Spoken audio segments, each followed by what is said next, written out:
Saya Naura Syifa Ardia Putri. Saya berada di kelas 4 SDIT Citra Zahra. Hari ini Naura akan membawakan sebuah cita rakit dari Jawa Tengah yang berjudul Timun Emas. Dengarkan ceritanya ya. Dahulu kala di Jawa Tengah ada seorang janda tua yang bernama Mbok Rondo. Setiap hari dia mencari kayu di hutan untuk dijual di pasar. Sudah lama sekali Mbok Rondo ingin mempunyai anak. Pada suatu hari, setelah mencari kayu di hutan, dia kelelahan. Dia duduk di batu besar yang ada di hutan. Seandainya aku mempunyai anak, pasti pekerjaanku lebih cepat. Tiba-tiba datanglah raksasa yang sangat seram menghampiri Mbok Rondo. Hai Mbok Rondo, kudengar kamu ingin mempunyai seorang anak. Aku bisa mengabulkannya. Mbok Rondo ketakutan. Benarkah? Tanya Mbok Rondo.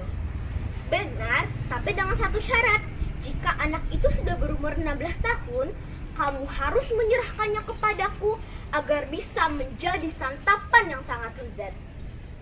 Tanpa berpikir panjang, Mbok Rondo menerima biji mentimun yang diberi raksasa. Ambillah biji mentimun ini, lalu kamu tanam. Setelah itu pasti ada satu timun besar berwarna emas. Kamu petik dan belah, di situ ada seorang bayi.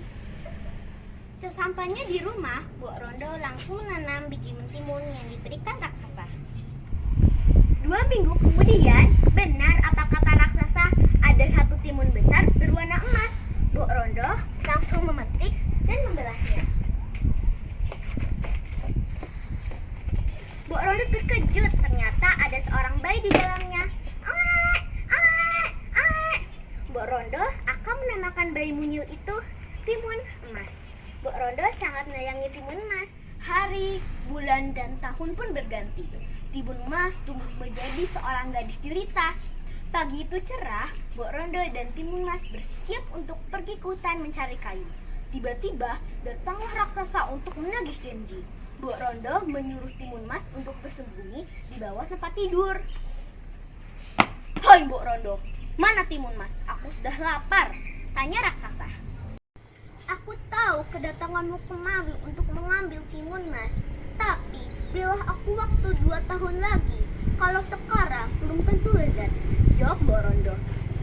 Baiklah, aku akan datang 2 tahun lagi. Kemudian Mbok Rondo menghampiri anaknya yang sedang bersembunyi di bawah tempat tidur. Anakku, keluarlah, raksasa itu sudah pergi, kata Mbok Rondo. Aku tadi mendengar percakapan ibu dengan raksasa. Rupanya raksasa itu menginginkanku. Benar anakku, tapi ibu tidak rela kalau kamu menjadi santapan raksasa itu, jawab Mbok Rondo sambil memeluk Timun Emas. 2 tahun kemudian, Timun Emas sudah dewasa, tapi Mbok Rondo cemas jika teringat janjinya dengan raksasa. Pada suatu malam, ketika Mbok Rondo sedang tidur, ia bermimpi kalau anaknya disuruh menemui seorang pertapa di Bukit Gandul. Keesokan paginya, Timun Emas pergi ke Bukit Gandul menemui seorang pertapa. Sang pertapa memberikan 4 kantong benda yang berisi biji timun, jarum, garam, dan terasi. Sang pertapa juga menceritakan semua tentang raksasa kepada Timun Emas. Sesampainya di rumah, tiba-tiba raksasa itu datang lagi. Hai Mbok Rondo, mana Timun Emas? Aku sudah lapar. Mbok Rondo berteriak kepada anaknya yang sedang bersembunyi di balik pohon. Larilah nak, sebelum raksasa itu mengejarmu. Timun Emas pun lari. Raksasa itu marah besar. Tapi raksasa itu tetap mengejar Timun Emas. Karena raksasa itu semakin dekat, Timun Emas membuka isi kantong yang berisi biji timun. Sungguh ajaib, biji timun berubah menjadi kebun timun yang sangat luas. Raksasa itu langsung lahap makan. Nyam nyam nyam nyam nyam. Setelah timun itu habis, dengan secepat mungkin Timun Emas melempar jarum dari isi kantong kedua. Keajaiban kedua, jarum itu berubah menjadi hutan bambu yang sangat runcing. Au, sakitku sekali. Au, kata raksasa yang kesakitan. Tapi raksasa itu berhasil lolos.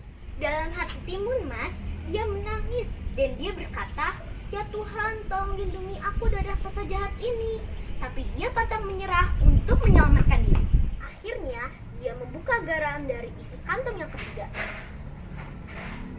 Sungguh ajaib, garam itu berubah menjadi lautan yang sangat luas. Raksasa itu terpaksa harus berenang. Tapi dia berhasil lolos dari lautan itu. Tapi setelah raksasa itu keluar, Timun Mas membuka terasi dari isi kantong yang keempat. Sungguh ajaib, terasi itu berubah menjadi lumpur hidup yang sangat panas. Dengan pelan-pelan, raksasa itu tenggelam. "Timun Mas, tolong, tolong!" Akhirnya Timun Mas selamat dan dia menemui ibunya yang sedang menunggu di rumah.